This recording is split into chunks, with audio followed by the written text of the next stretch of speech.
Well, good morning and welcome back. Let's talk about what's going on this week. It's Sunday. It's bright and early in the morning. I don't want to be up. However, where I live in Mexico, we have lots of roosters and we have lots of barking dogs and other noises. So here we are, bright and early. Let's first talk about the video that I saw of the Canadian Prime Minister talking about being compared to Mexico because Donald Trump has decided he's going to place 25% tariffs on Canada and Mexico. He was, first of all, appalled that Canada could be compared to Mexico, which doesn't make any sense to me. Who cares who you're compared to? But one of the things that he was very upset about was the fact that he said, Canada doesn't have an immigration problem with the U.S. Canada doesn't supply drugs to the U.S. Okay. What does that have to do with the 25% tariff? First of all, if a tariff is being placed on you, that has nothing to do with what your country has going on as far as inside of Canada. Canada's an expensive place to live. Okay. Mexico has very, very, very hardworking people and are very advanced, in my opinion, because they were actually brave enough to elect a female president. And guess what? That female president has put together documentation of how to help with immigration and how to help with the drug trafficking problem. But I don't see that any other country has done that. I don't see that she is promoting discrimination. I don't see that Mexico is trying to blame other people for their problems or lack of anything. So to me, that was a very dumb conversation and a very stupid and discriminatory response to Donald Trump placing a tariff on Canada. Maybe you should talk to the Cheeto and see why he's placing a tariff on Canada. The second thing is, I don't know if a lot of Americans understand. Now, of course, once again, I live in Mexico, which I'm very glad that I live in Mexico because I'm not going to see the cost of my food go up by 100%. I'm not going to see my produce. I'm not going to see my avocados. I'm not going to see everything that Mexico grows and imports. My food costs are going to remain the same. And they might even go down because if we're bringing people back into the country to do work, then we'll have an overabundance of people. However, the things that are going on in the U.S. that are being implemented by the Orange Man have done several things. Number one, anyone who voted for him, good for you. You're just about to find out what that looks like. And it'll be interesting to watch that unfold. I'm not going to say that I don't agree with you because whatever, you made your choice and now those choices are going to be implemented and you're going to see exactly what the impact is to your budget. The problem that I have with that is I have kids who live in the States who are going to be impacted by the Orange Man's decisions and they're not going to be good. So there's that. Secondly, let's talk about how the Cheeto, every single time he goes into office, which is his second term, really allows or gives entitled white people the go-ahead to act out on their racist views. He gives them carte blanche to treat people of color or anyone who does not appear to be white terribly. And there's something innately wrong with that. For 100 years and longer, we know racism exists, right? But what people have always done is they've always had it undercover. They've never been told that it's okay to outwardly except during slavery, that it's outwardly okay to treat people terribly. But that's what the Cheeto has done. He has told all white entitled people it's okay to treat people terribly because they're not white and they're not rich and they're not as important as we are. And then you have these companies who are removing their Diversity, equity, and inclusion policies, Walmart. Really? Do you understand the history of what has happened in the United States and the reason why these policies were put in place? If you don't, just go do some research. It's really simple. It's really simple to go back and look at historically what has happened to Italians, blacks, Hispanics, Asians, every other race other than the white man. And for white women who voted for the Cheeto, I don't get it, because we weren't allowed to vote. White women were not allowed to vote. We weren't allowed to make decisions about our own bodies. And guess what? You put somebody back in the White House that is going back to not allowing women to control their own bodies. And if he had his way, we probably wouldn't be able to vote either. But okay, you picked him, right? You picked him. Third, let's talk about Mexico, and let's talk about the country. Look, Mexico does not have the best pay.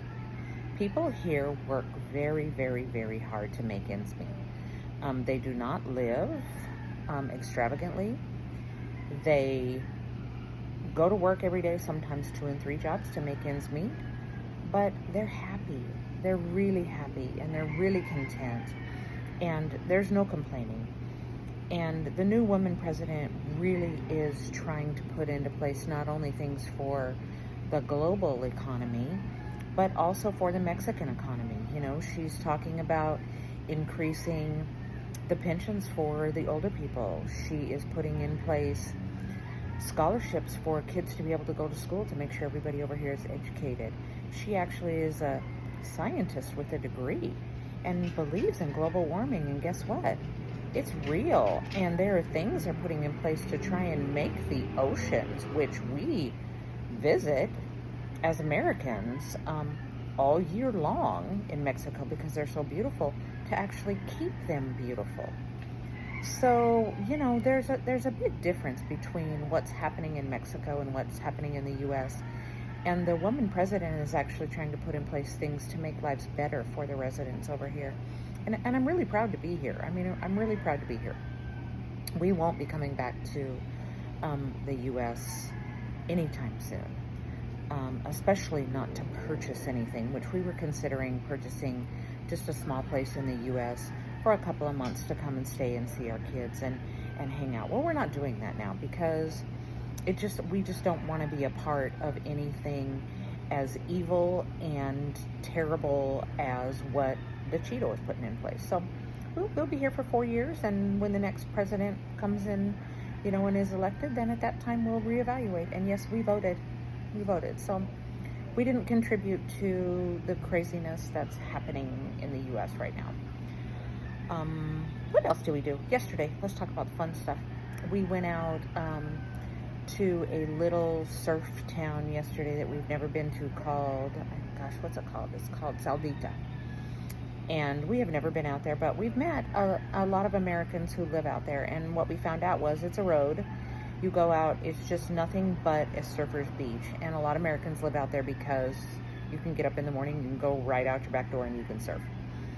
It was very small, very rural, way too rural for me. And then on our way back, we stopped in Trancones, which I've talked about before. Trancones is also just a beach town. There's no stores there. There's just houses, condos, and the beach, and some restaurants. But Trancones is really, really, really quaint. It's really a nice little area, very quiet, very calm.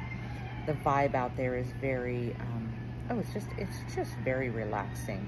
That's where my spa lady is. I go out there and get facials, and my spa lady's out there, and she's great.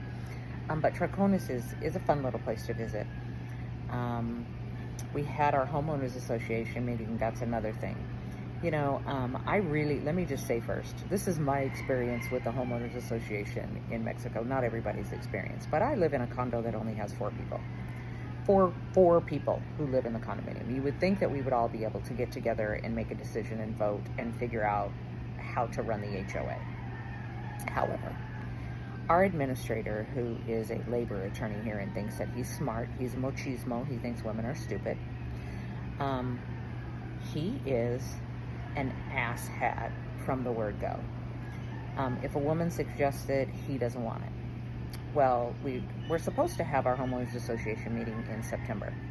We did, and he couldn't provide a budget of what it costs to operate our condo. So we're waiting on that. So we were supposed to have a meeting in October. Well, nobody could make it. So we had a meeting in November 26th. Everybody was notified. Everybody said they could make it. Great. We show up to the meeting. Oh, everybody was reminded the day before that the meeting was the 26th. So we show up with our attorney. We always take our attorney with us because he speaks fluent Spanish and fluent English. So the asshat administrator shows up 15 minutes late, and the other two people in the condo don't show up at all. They have other more important things that they needed to do. Now, they didn't tell anybody they had more important things to do. So we go to this meeting. There are things that maintenance in the building of the common areas that absolutely must be done per the bylaws of the condo. If the elevator's broken, it has to be fixed. If the gate into the garage is broken, you have to do maintenance on it. I mean, these are things that are not choices. You have to do those by the bylaws. Well, the administrator doesn't agree with that. He thinks everything needs to be voted on. Well, you can't go against what the bylaws say, dumbass. I mean, hello. So we had a conversation for an hour, which was a complete waste of time. So at this point, we're 3 hours into meetings, and we still have made no decisions about what's going to be fixed. So Rodney and I paid to have the elevator fixed. It was 10,000 pesos. And we are going to deduct that off of our homeowners association dues. So for the next 2 months, 2.5 months actually, we won't be paying homeowners dues because we paid to have the elevator fixed, and everybody benefits from that. So it is what it is. Look, y'all better figure it out. You're required to have condo insurance. Well, guess what? The administrator decided in July that he wasn't going to pay it, and he wasn't going to tell anybody. So there's no condo insurance on the actual condo. Now, we have insurance, so if something happens to the building, we're good. But the other people in the building, if this building were to fall down tomorrow, they have no recourse, zero, because the administrator didn't pay for the condo insurance policy. That's against the law. Hello? I mean, we're in Mexico, but there's still law. So next week, we're meeting with the people who we bought the condo from. We are actually going to come up with a plan of how to go about fixing what's happening right now with the current administrator, because he shouldn't be the administrator now. His term is up. We have suggested that we have an external administrator because then they can watch the budget. I put a budget together from all of the numbers that the administrator provided. And actually know exactly what it costs every year to run the condo and what you need on top of that to be able to take care of just general maintenance items. But he didn't want to hear that because he's not smart enough to know what a budget is. An Excel spreadsheet took me literally 3 minutes to put together and show everybody what the costs of the condo are. So we'll put together a plan. If that involves an attorney and that involves the Mexican judicial system, then that's the way we'll go. We don't want to go that way, but if that's the only way to have somebody do what they're supposed to do and protect the residents of the condo, then we'll do that. Hopefully, we can meet with the lady on the first floor next week and have a discussion with her. She's really, really nice. She understands very well what needs to happen. She just happened to be busy the night of the condo association meeting, I guess. But, we really chose to live here because it's peaceful, it's quiet, we don't have to worry about anything. Well, the HOA is the only stressor we have, and it's not really a stressor because there's always a way around people who are stupid, and we'll figure it out. But that's my week. It's been a great week. We had our first Thanksgiving here. We cooked a big turkey. It was delicious. I think we're all tired of turkey at this point on Sunday. We also put up our first Christmas tree, which was bittersweet.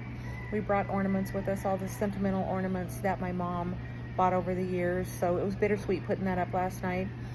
We've started a new tradition where everybody is going to buy a new ornament each year to add to the tree. My kids and their significant others. So that'll be fun, and we're going to do the same for them. But overall, it's been a great week. I don't mean to complain, but I want everybody to know the truth of what happens over here. And again, if you don't like what I say, you don't have to agree with me. You don't have to comment. You don't have to watch my videos. I don't care. But I do this for information so people are aware and get told exactly what it is that's happening. So thanks for watching. Talk to you soon.